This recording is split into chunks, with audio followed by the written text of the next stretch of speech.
Hi guys, and it's Botson back with Botson Racing. I've been off for a while and it's good to be back.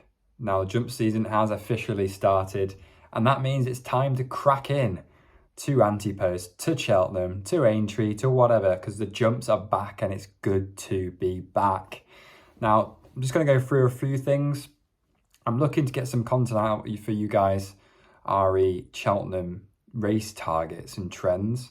It's taken me a few weeks to sort of gather the information, the data, and I hopefully should get a video out in the coming weeks explaining trends and what to look out for each particular race at Cheltenham 2023 and in general for those trends each year.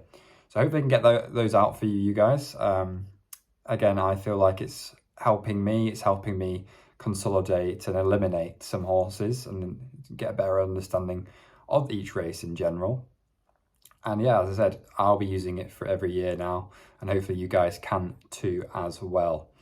So I've got a few things else to say as well. I'm going to be posting up some Antepost tips throughout the year, throughout the season, for especially jumps and especially Cheltenham.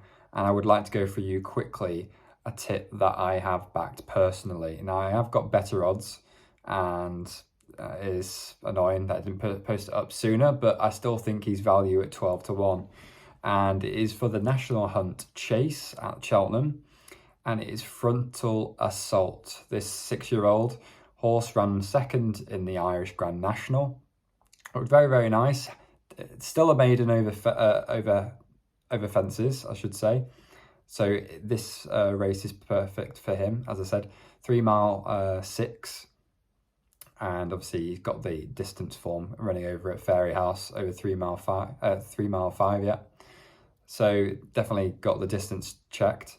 He's also came second in that national ahead of the favourite for this race, Antepost, Gaillard Medemesnil. And I think the value difference, or definitely the odds difference between the two is, quite staggering, considering the horse came above the fav in this market. And again, if you look at previous winners or the previous trainer stats for this race, Gordon Elliott has won this considerably more times with less races under his belt. I think he's round about 44% strike rate for this race, whereas Willie Mullins, I'm pretty sure, has 20 runs in this race, only three winners, I should say. So definitely one to be opposing Mullins in this race. And again, Statler was the winner last year, so if you take that race as well, it'll be 19 runs with 2 winners, which looks even worse. So again, value with the Elliott horses. Now this horse definitely looks like the main target for the Gigginsdown for this race. Again, maiden over fences last year, which is what you need to qualify for this race. Got the distance in the bag as well, so something again to look at. And again, these owners definitely target this race for sure. I look at the likes of Runwell Fred last year. I'm sure some others will come to mind later, but again, if you look through the trends of that horse's race as well, ran over in a national the year before, then again went to the National Hunt Chase last year, came second, but again, it's the same sort of thing. As I said, 12-1 currently is the best price. Definitely think that's value at the moment.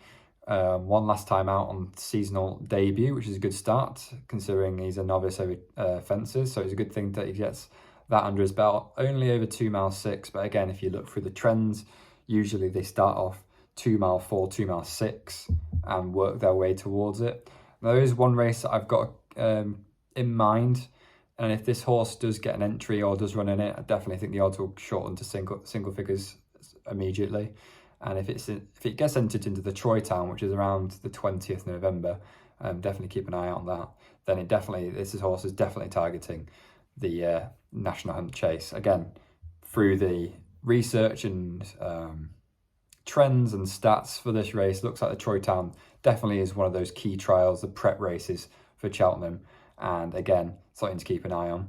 There is also form with winning this race, the National Hunt Chase. If you go out and win this race, it means what Tiger Roll did, and then went and run and won on the National. So again, if you're looking to back a horse on the National, again, 50-1 is the horse in question. Again, is a 6-year-old, so you know what happens, but stats are there to be broken. And so Tiger Roll won the national hunt chase, and then won the national in the same year. So that is the first tip of Cheltenham Antepost. Going to be very exciting, and definitely looking forward to next year's festival. I mean, as I said, it was so good. We had so many good winners, but we didn't post anything in Antepost really. We just did the day tips really. And I'm happy to start now tipping up things for Antepost. Again, look forward to those videos coming out soon for stats and trends. I'll be looking out for key horses to get in your trackers, anything to keep out an eye on, any major races that are coming up that could lead up to shortening prices for Cheltenham. So all things Cheltenham, stay tuned in. And all my tips will be going out early on my Twitter. If you don't follow my Twitter, it'll be in the description. So yeah, fingers crossed to a good start of the jumps, and hopefully we can make some profit.